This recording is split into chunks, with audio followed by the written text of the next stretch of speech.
कितना अच्छा होगा अगर हमें पिज़्ज़ा बनाने के लिए ना तो हमें अवन की ज़रूरत हो, ना ही हमें ईस्ट की ज़रूरत हो, ना ही मोज़रेला चीज़ की ज़रूरत हो और ना ही चिकन की। घर के रखे हुए सामान से बहुत ज़्यादा सस्ता, बहुत ज़्यादा सॉफ्ट, बिल्कुल मुंह में घुल जाने वाला पिज़्ज़ा बनाएंगे आज हम बहुत ही आसान तरीके से। घर में सारी चीज़ें आपके पास मौजूद होंगी। इसको जो है अगर बच्चा भी बनाए तो इसको बड़े ही आराम से बना लेगा। बहुत ज़्यादा मज़े की और बिल्कुल परफेक्ट रेसिपी दे रही हूँ। इंशाल्लाह ये रेसिपी देखने के बाद आप मुझे दुआएं देंगे। तो अब सारी बहनें जो बच्चों को पिज़्ज़ा बनाने के लिए मना करती हैं, आप सब जो अपने प्यारे प्यारे बच्चों को जो है मज़ेदार सा यमी सा पिज़्ज़ा बनाकर दे सकते हैं। अस्सलाम वालेकुम, मैं हूँ ज़ारा। कैसे हैं आप सब? अल्लाह पाक से दुआ है अल्लाह पाक मेरे प्यारे प्यारे व्यूअर्स को हमेशा अपने घरों में हंसकर मुस्कुराते रखे। इस प्यारी सी दुआ के साथ आज की मज़ेदार सी पिज़्ज़ा की रेसिपी स्टार्ट कर लेते हैं। तो यहाँ पर सबसे पहले चाहिए हमें मैदा। अगर मैदा नहीं है तो आप घर का जो वाइट आटा है वो भी ले सकते हैं। 1 कप लिया है, ये नॉर्मल चाय का कप है, आप देख लीजिए। मैदे को जो है मैंने पहले छान लिया था। अब यहाँ पर हमें दही चाहिए। दही तो वैसे हमें आधा कप चाहिए, मगर यहाँ पर मैंने 1 कप लिया है। मगर क्या करूँगी, मैंने जो है इसलिए ज़्यादा लिया कि 1-2 चम्मच ऊपर नीचे हो सकते हैं, तो आधा कप ही दही गया है। इसमें आधा चम्मच जो है मैं चीनी डालूँगी और थोड़ा सा नमक डालूँगी इसमें। और यहाँ पर जो है इसको हम गूंद लेंगे दही से। तो ईस्ट की जगह पर हमने क्या किया है, इसमें हमने डाला है दही। दही के साथ हमने डाला है इसमें बेकिंग पाउडर। बेकिंग पाउडर सस्ता होता है बहुत ज़्यादा। आप 100 रुपये का पैकेट लेंगे तो 2 साल आपका ख़त्म नहीं होगा। बेकिंग पाउडर डालने के साथ ही इसमें हम शामिल कर देंगे बेकिंग सोडा, मतलब कि मीठा सोडा। बेकिंग पाउडर और चीज़ होती है, मीठा सोडा और चीज़ होती है। ये हम 2 चुटकी शामिल करेंगे। 1 चम्मच हमने डाला था बेकिंग पाउडर और 2 चुटकी हम इसमें शामिल करेंगे मीठा सोडा। जैसे ही मीठा सोडा डालेंगे दही के ऊपर एकदम इसमें छाग बनने लग जाएगी। तो ये जो काम देगा हमारे यहाँ पर ईस्ट का खमीर का। तो इसी दही से हम जो है आटा गूंद लेंगे। 1 चम्मच मुझे मज़ीद डालना पड़ा।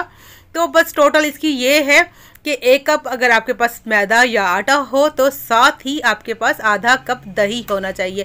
दही कम हो जाए तो 1-2 चम्मच पानी भी डाल सकते हैं। तो इसका जो आटा है थोड़ा सा पतला होता है, चिपचिपा सा होता है। तो इसमें अब यहाँ पर थोड़ा सा मैं जो है 2 चम्मच मैंने ऑयल लिया है, कुकिंग ऑयल। थोड़ा थोड़ा डालकर हाथ को लगाकर बर्तन को लगाकर इसको गूंद लूँगी ताकि मेरे हाथ को आटा ना चिपके। और यहाँ पर याद रहे आपको आटा यहाँ पर आपको पतला ही रखना है। जैसे हम घर का नॉर्मल आटा गूंदते हैं ना, उससे ये आटा पतला ही होता है। तो यहाँ पर माशाल्लाह से आटा जो है मैंने गूंद लिया है। बस इसको इकट्ठा ही करना होता है, ज़्यादा कोई मुक्की नहीं देनी होती। और यहाँ पर ऊपर से थोड़ा सा जो है ऑयल लगा देंगे ताकि ऊपर पापड़ी ना जमे। और ये इसको फ़ौरन हमने बनाना है, इसको रखने की ज़रूरत भी नहीं होती। मगर उससे पहले हमने एक काम करना है, 2-4 मिनट के लिए इसको साइड पे छोड़ देंगे। अब यहाँ पर एक हमने पैन ले लेना है। यहाँ पर हम तैयार कर रहे हैं मोज़रेला चीज़। यहाँ पर हमने 2 चम्मच जो है डाला है कुकिंग ऑयल। यहाँ पर डालते तो वैसे बटर हैं, अगर आपके पास मक्खन हो ना तो 2 चम्मच आपने जो मक्खन डाल देना है, साथ 2 चम्मच मैदा डाल देना है। मैदा ना हो तो चावल का आटा भी 2 चम्मच डाल सकते हैं, उस भी मज़े का यहाँ पर हमारा चीज़ तैयार हो जाएगा। वैसे तो इसको जो है वाइट सॉस बोला जाता है, मगर ये चीज़ जैसे कि मोज़रेला चीज़ हम डालते हैं पिज़्ज़ा पे तो सेम ही वही टेस्ट देता है और वही लगता है जैसे कि हम वही खा रहे हैं। मगर ये सिर्फ इसमें तार नहीं बनती, बाकी टेस्ट वही ही है। और थोड़ा सा मैंने हल्की आंच पर मैदे को भून लिया था 2 मिनट के लिए। इसमें काली मिर्च थोड़ी सी डाली है, थोड़ी सी कुटी लाल मिर्च डाली है, ओरिगेनो डाला है। ओरिगेनो जो है वो पिज़्ज़ा हर्ब होता है, कहीं से भी आपको आसानी से मार्केट से मिल जाएगा, सस्ता होता है। थोड़ा सा लहसुन का पाउडर डाला है। लहसुन का पाउडर ना तो 1 लहसुन की कली को छील कर कूट कर पीस कर भी शामिल कर सकते हैं। थोड़ा सा नमक डाल दिया, ठीक है जी। अब इसको मिक्स करेंगे। आंच बहुत ज़्यादा हल्की होनी चाहिए शुरू से लेकर आखिर तक। बस इसका कलर चेंज नहीं करना, ऐसा नहीं करना कि इसको आपने काला कर देना है। बस हल्का सा मसाला भूनना है। इसमें 1 कप आपको जो है दूध चाहिए। 1 कप मतलब कि 1 पाव यहाँ पर दूध होगा। हमारे पास यहाँ पर दूध की क्वांटिटी कम ज़्यादा भी हो सकती है थोड़ी सी। तो बस अब आपने हल्का सा थोड़ा थोड़ा दूध डालते जाना है और मिक्स करते जाना है ताकि गुठली ना पड़े।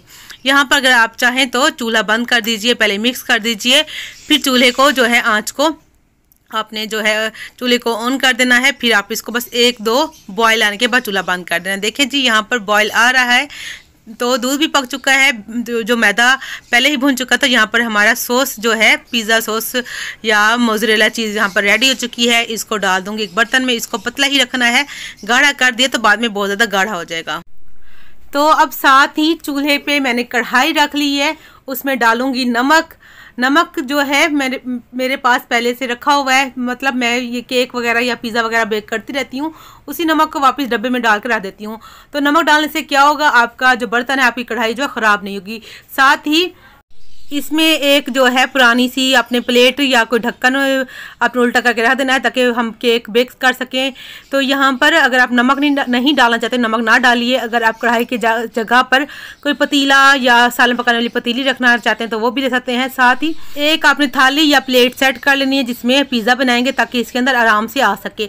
इसको ढक्कन लगाकर 5 से 6 मिनट मैं दरमियानी आंच पर छोड़ दूँगी ताकि ये प्री हीट हो सके। उसके बाद हम जो है अपना जो आटा गूंद के रखा था ना, उसको हम जो है पिज़्ज़ा उसके लिए बना लेते हैं। वही थाली प्लेट मैंने ले ली है, उसको हल्का सा ग्रीस किया है ऑयल से। अब आटे को थोड़ा सा ऐसे सेट कर लेंगे, पेड़ा बना लेंगे। ये हाथ को चिपकता है, हाथ पे आपने जो है ऑयल लगा लेना है काफ़ी ज़्यादा। फिर इसको जो है अपने गोल गोल बनाकर बस हल्का सा पेड़ा इसमें रख देना है और हाथ की मदद से इसकी रोटी सी दरमियानी सी जो है पिज़्ज़ा जितना होता है वैसे ही अपने इसको जो है फैला लेना है।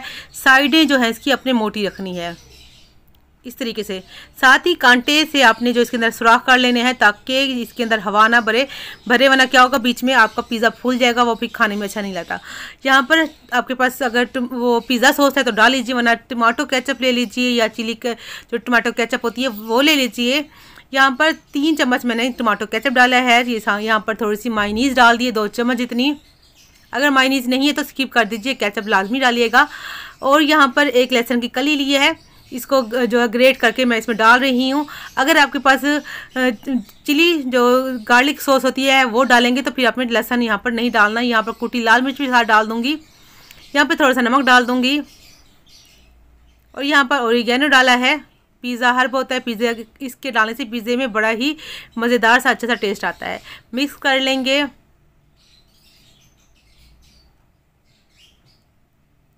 यहाँ पर केचप की क्वांटिटी को कम ज़्यादा कर सकते हैं जितना आपके बच्चे लाइक करें, मगर 3 चम्मच लाजमी डालेगा, इतना तो होना चाहिए ताकि टेस्ट मज़े का आए।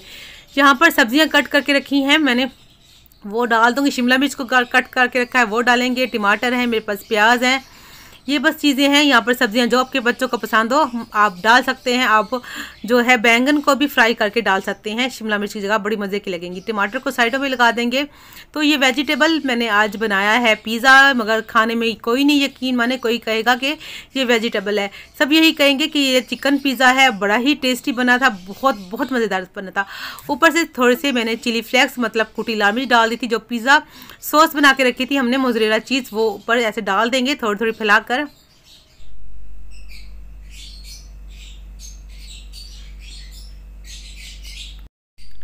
ये होममेड पिज़्ज़ा सॉस बहुत ज़्यादा मज़ेदार सी यमी सी लगती है। यकीन ही नहीं कोई कर पाएगा कि ये हमने बगैर चीज़ के पिज़्ज़ा बनाया है। बहुत ज़्यादा आसान है। आप घर में सब चीज़ें आपके पास मौजूद होंगी। आटा भी घर में होता है, आपके पास दूध भी घर में होता है और दही भी घर में होती है। सब चीज़ें सब्जियां भी घर में होती हैं। देखिए इतनी आसान सी रेसिपी मैंने दी है। तो इसलिए आप अगर आपका दिल कर रहा है, अगर मेरी कोशिश अच्छी लगी है तो आप जो वीडियो को लाइक कर दीजिए, चैनल को सब्सक्राइब कर दीजिए, प्यारा सा कमेंट कीजिए। वीडियो अच्छी लगे तो फैमिली एंड फ्रेंड के साथ भी वीडियो को शेयर कर दीजिएगा। प्यारा सा कमेंट कीजिएगा कि आपको रेसिपी कैसी लगी। तो 5 मिनट हो चुका था, कढ़ाई को प्री हीट होने के लिए रख दिया था। ढक्कन हटा के पिज़्ज़ा इसमें रख देंगे। इसको कम से कम आपने 20 मिनट नहीं छेड़ना बिल्कुल भी। और आँच इसकी मैं दिखाती, इसकी आँच कितनी होनी चाहिए। ये देखें इतनी, मतलब जैसे कि हम चावल पकाते हैं ना, दम देते हैं चावलों को, उससे थोड़ी सी अपनी आँच को जो है तेज़ कर लेना है। और यहाँ पर 20 मिनट छोड़ दिया था मैंने। 20 मिनट बाद चेक कर लेते हैं। यहाँ पर आपने कांटा ले लेना है या छुरी की मदद से आपने चेक करना है। अगर छुरी साफ़ आती है तो मतलब पिज़्ज़ा तैयार है। यहाँ पर आंच का ख्याल रखना है, अगर ज़्यादा आंच तेज़ रह गई तो आपका पिज़्ज़ा 15 मिनट पे भी बेक हो जाएगा, इसलिए आपने ध्यान रखना है। 15 मिनट के बाद भी चेक कर सकते हैं, उसके बाद 20 मिनट में भी। अगर आपको लगे कच्चा है तो 5 मिनट या 2 मिनट आप मज़ीद इसको जो है टाइम दे दीजिएगा। इसको निकाल लिया पिज़्ज़ा को मैंने, तो बहुत ज़्यादा मज़ेदार सा, बहुत ज़्यादा मुंह में घुल जाने वाला यहाँ पर पिज़्ज़ा हमारा तैयार हो चुका है। साइडों पे जो है ऑयल से या बटर से ग्रीस कर लेंगे ताकि जो पिज़्ज़ा हमारा सॉफ्ट रहे। देखिए कितना सॉफ्ट है, कितना मज़ेदार सा है। इतना तो जो है हम जब बनाते हैं ईस्ट वाला वो भी इतना सॉफ्ट नहीं बनता जितना ये दही वाला हमारा पिज़्ज़ा बना है। इंशाल्लाह मेरी आज की आपको कोशिश अच्छी लगी होगी। तो यहाँ पर मैं दोबारा से याद कराते चलूँ, अगर वीडियो को लाइक करना भूल गए तो प्लीज़ वीडियो को लाइक कर दीजिएगा। फैमिली एंड फ्रेंड्स के साथ भी अपने वीडियो को शेयर कर देना है। तो देखिए माशाल्लाह से कितना ही मज़ेदार सा यम्मी सा हमारा यहाँ पर पिज़्ज़ा तैयार हो चुका है। बहुत ही अच्छा बना था, बहुत ज़्यादा मज़ेदार था और बगैर चिकन के लग ही नहीं रहा था कि इसमें हमें चिकन नहीं डाली और इसमें अगर जो है हमने मोज़रेला चीज़ नहीं डाली। बहुत यम्मी था, बहुत ज़्यादा मज़ेदार। आप लाजमी ट्राई कीजिएगा, बगैर डरे आपने इसको ट्राई करना है। और देखें नीचे से भी कलर कितना ही अच्छा है, ना जला है ना सूखा है, अंदर से भी बहुत ज़्यादा सॉफ्ट है। इसके अंदर एक जाली बनी है, जैसे कि हम अवन में बेक करते हैं या ईस्ट डालकर इसको गूंथते हैं, उससे भी ज़्यादा इसका अच्छा रिजल्ट आया है। तो मिलेंगे नेक्स्ट वीडियो में एक नई रेसिपी के साथ। आप अपना बहुत सा ख्याल रखिएगा, दुआ में याद रखिएगा। अल्लाह हाफिज़।